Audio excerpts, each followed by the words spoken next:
वाहिगुरू जी का खालसा, वाहिगुरू जी की फतेह। आज बात हो रही है किसान की। किसान वो है जो उगाता है और हम खाते हैं, लेकिन किसान के नाम पर पॉलिटिक्स करने वाले ये संघ के लोग जो आज पंजाब के लोगों को खालिस्तानी बोलते हैं, तो मैं ये बोलना चाहता हूं, मैं बात 47 से पहले की नहीं करूंगा, मैं बात 47 के बाद की करता हूं, क्योंकि फिर बात पाकिस्तान की आ जाएगी। आज ये बोलते हैं ना कि ISI, पाकिस्तान, खालिस्तान। तो 47 में जब देश आजादी की बात चल रही थी तो सबसे ज्यादा नुकसान तो सरदारों को हुआ था। आपको पता है कि INA, इंडियन नेशनल आर्मी बनाने वाला एक सरदार था मोहन सिंह, लेकिन वो खालिस्तानी नहीं था। उसके बाद नेताजी सुभाष चंद्र बोस आए थे। 22 साल की उम्र में भगत सिंह फांसी चढ़ गया था हमारे देश के लिए, लेकिन वो खालिस्तानी नहीं था। जलियांवाला बाग का बदला लेने लंदन जाके डोयर को मारने वाला सरदार उधम सिंह था, जो खालिस्तानी नहीं था।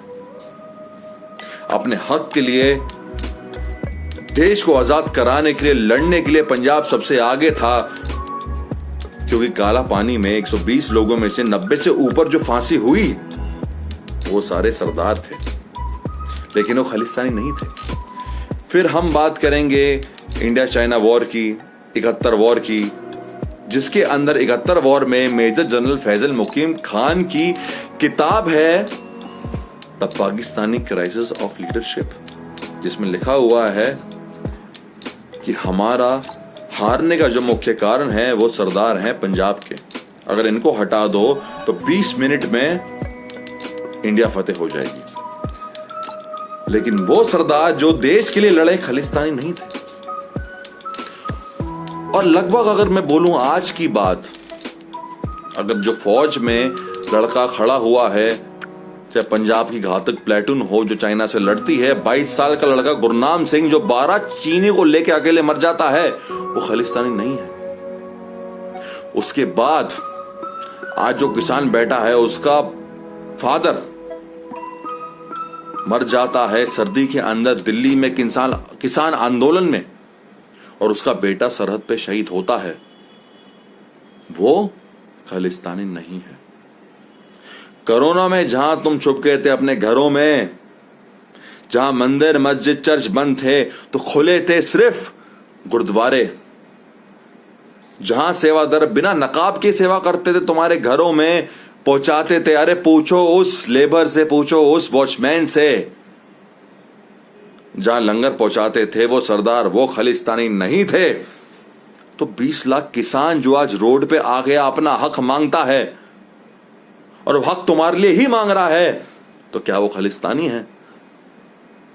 अरे कब तक तुम हिंदू मुसलमान से क्रिश्चियन में लड़ाई कराओगे? पहले तुम दलितों के लिए करते थे, फिर तुम्हारे लिए क्रिश्चियन मिशनरी बनते थे, फिर मुसलमान तुम्हें ISI लगते थे, और आज जब सिख अपने हक के लिए हो गए वो खालिस्तानी।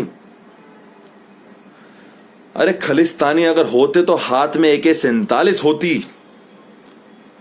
लेकिन उनके हाथ में तो बेचारों के दाल की बाल्टियां हैं, और बोलते हैं वाहिगुरू जी लंगर छक लो।